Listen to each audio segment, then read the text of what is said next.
नमस्कार, मैं हूं आलोक जोशी और आप देख रहे हैं आलोक अड्डा। आज सवाल यह है कि क्या आप बीमा करवा के बच गए हैं या आप बीमा करवा के फंस गए हैं। ये जो हेल्थ इंश्योरेंस या मेडिकल इंश्योरेंस नाम की चीज आप करवा रहे हैं, ये आपके कितने काम आने जा रही है।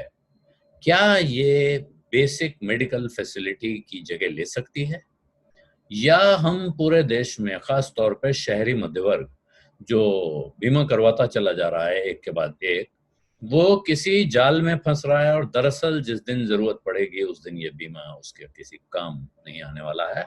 सिर्फ एक पर्चा होगा जो उसके हाथ में होगा, और जिसकी जरूरत पड़ेगी तो पता चलेगा कि ये तो साहब काम का है नहीं। क्यों ये कह रहा हूं ये मैं बताता हूं। उससे पहले मैं आपसे आग्रह करूंगा कि इस वीडियो के लिंक अपने मित्रों परिचितों के साथ जरूर शेयर करें, और अगर अभी तक आपने मेरा यूट्यूब चैनल वन आलोक जोशी सब्सक्राइब नहीं किया है तो उसको सब्सक्राइब करना भी न भूलें। साथ में घंटी भी बजा देंगे तो और अच्छा रहेगा। आपको खबर मिल जाएगी जैसे ही कोई नया वीडियो आएगा या मैं लाइव आऊंगा। अब मैं बुनियादी बात पे लौटता हूं, और ये बात एक बहुत दर्दनाक हादसे से शुरू होती है। एक बहुत दर्दनाक मेरा अपना अनुभव है। मुंबई शहर में मेरे एक डॉक्टर थे, डॉक्टर चितरंजन भावे, डॉक्टर सीबी भावे। हम उनको सीबी भावे के नाम से जानते थे। कल पता चला कि उनका पूरा नाम चितरंजन भावे था। भावे साहब ईएनटी के बहुत मशहूर सर्जन थे, बहुत सज्जन व्यक्ति थे। मैंने उनसे इलाज करवाया अपना जब गले की समस्या थी, और खासियत ये थी कि जब मैं उनके पास जाता था वो देखते थे, और अगर बहुत जरूरी नहीं हो तो आम तौर पे वो मुझे बिना दवा के वापस भेज देते थे। उनके ट्रीटमेंट में दवा बहुत मुश्किल से शामिल होती थी।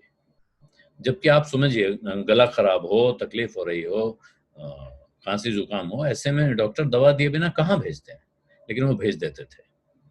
मुझे पता ये चला कि डॉक्टर भावे को एक पेशेंट को अटेंड करना था।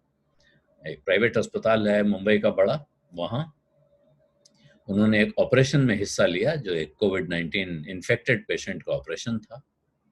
इस ऑपरेशन के दौरान उनको इन्फेक्शन हो गया, वो संक्रमित हो गए। अब जब उनकी तबीयत बिगड़ी और उनको पता चला कि उनको संक्रमण हो गया है, तो वो अपनी गाड़ी चलाकर खुद, उस वक्त वो कोविड-19 कंफर्म हुआ नहीं होगा, उनको लक्षण दिखाई पड़े तो वो गाड़ी चलाते हुए गए उसी अस्पताल में। वो मशहूर सरकार प्राइवेट अस्पताल है। जिस अस्पताल में उन्होंने वो ऑपरेशन किया था, उसी अस्पताल में, यानी उस अस्पताल के वो डॉक्टर भी थे। वो किसी मामूली आदमी की हैसियत से वहां नहीं गए थे, लेकिन उनको वहां लगभग 10 घंटे का इंतजार करना पड़ा। 10 घंटे वेट करना पड़ा, क्योंकि वहां बेड उपलब्ध नहीं था, और अंततः उनकी जान चली गई। एक डॉक्टर जो दूसरों को जान देता है, जो जिसको किसी दूसरे को जान देने के प्रोसेस में, उस प्रक्रिया के दौरान ही कोरोना का इन्फेक्शन लगा था, वो कोरोना के शिकार हो गए। मेरे लिए ये एक निजी नुकसान, निजी क्षति है, आप कह सकते हैं। मैंने एक हमारे दूसरे डॉक्टर हैं, उनसे बात की, जिन्होंने मुझे इनके पास भेजा था। तो उन्होंने कहा, आप सोचिए, मैं बचपन से, ये मेरा बचपन का दोस्त था, हम दोनों स्कूल में एक बेंच पर बैठा करते थे। ये किस्सा क्यों सुना रहा हूं आपको? मैं इसलिए सुना रहा हूं कि अब तक जब तक कोई अपना नजदीकी इंसान इस बीमारी का शिकार नहीं हो जाता है, तब तक हमें महसूस नहीं होता है कि कोरोना का संकट क्या है, कोरोना बीमारी क्या है, या कोरोना बीमारी से जिन लोगों की जान जा रही है, वो जानें कितनी कीमती है। हम सिर्फ हिसाब जोड़ रहे होते हैं कि आज 1500 इन्फेक्शन हो गए, आज 387 मौतें हो गई, टोटल संक्रमण की संख्या 1 लाख के ऊपर पहुंच गई। ये निर्जीव आंकड़े हैं। ये निर्जीव आंकड़े ही रहेंगे जब तक आप इनके अंदर घुसकर किसी एक किस्से का, किसी एक मामले का ब्यौरा नहीं समझेंगे, और खास तौर पर अगर आपका अपना कोई संबंध नहीं होगा उस व्यक्ति से, तब तक आपको इस बात का एहसास नहीं होगा कि ये कितना गहरा मामला है, कितनी बड़ी तकलीफ है, और किस तरह हमें इससे निपटना चाहिए। अब आती है दूसरी बात जो मैं आपसे कह रहा हूं, कि हमने सबने क्या समझ लिया है पिछले कुछ वर्षों में, खास तौर पे ये उदारीकरण के बाद की बात है, जब से इंश्योरेंस सेक्टर विदेशी कंपनियों के लिए खुला है। तो एक टर्म इस्तेमाल होता है कि बहुत कम पेनिट्रेशन रेट है भारत में, बहुत कम लोग इंश्योर्ड हैं। आपको कुछ साल पहले का एक विज्ञापन याद होगा, क्या आपको KILB है, यानी क्या आपको कम इंश्योरेंस लेने की बीमारी है। आपको समझाया जाता है कि आप किसी तरह से पूरा इंश्योरेंस ले लीजिए।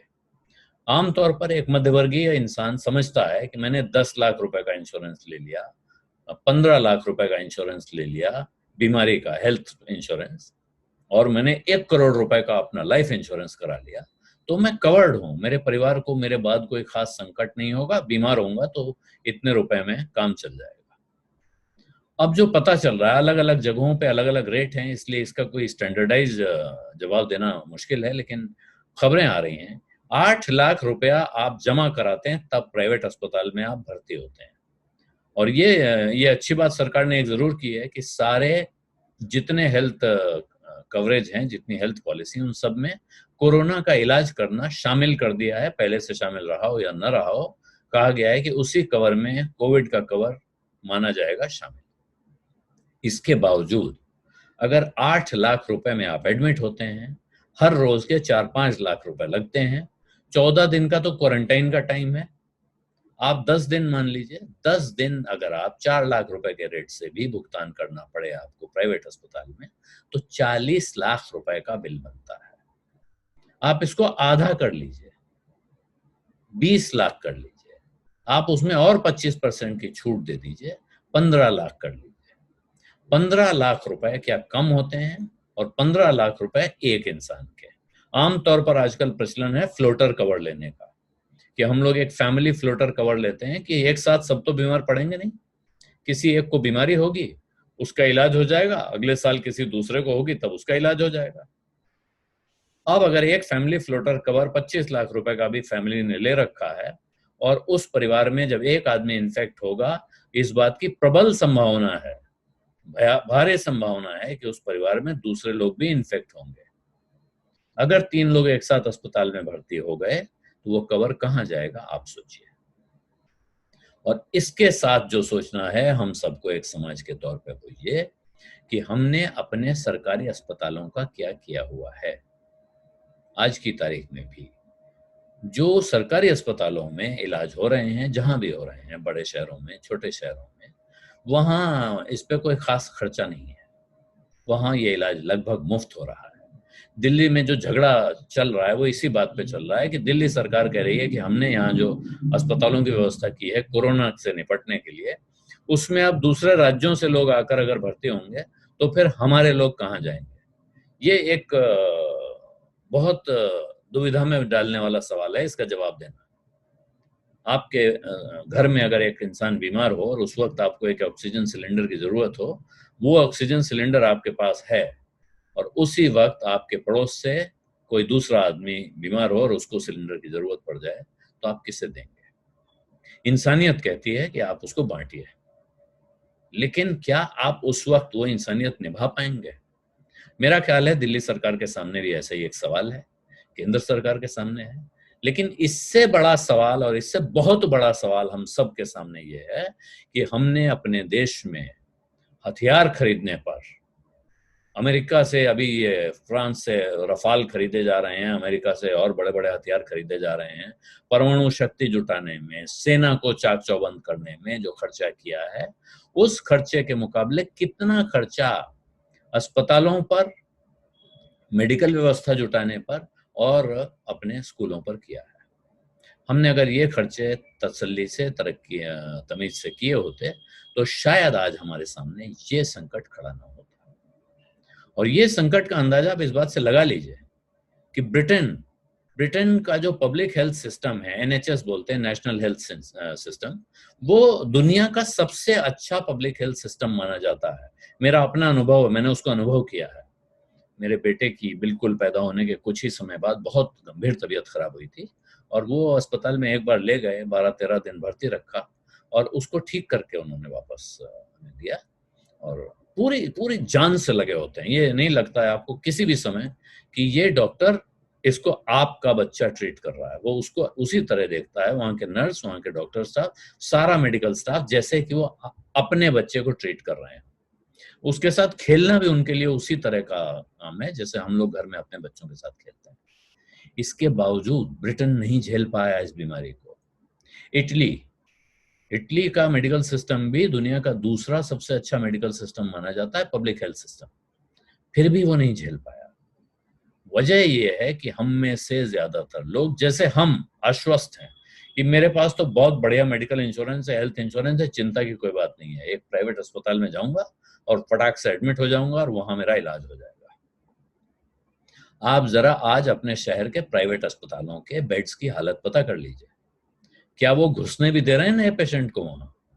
कोविड तो छोड़ दीजिए, किसी सामान्य बीमारी के लिए बेड नहीं मिल रहे हैं। और वजह यही है कि इंश्योरेंस की वजह से बहुत ज्यादा लोग प्राइवेट अस्पतालों की तरफ जा रहे हैं। उन्होंने पॉलिसी ले रखी है, उस पॉलिसी का सदुपयोग करना है।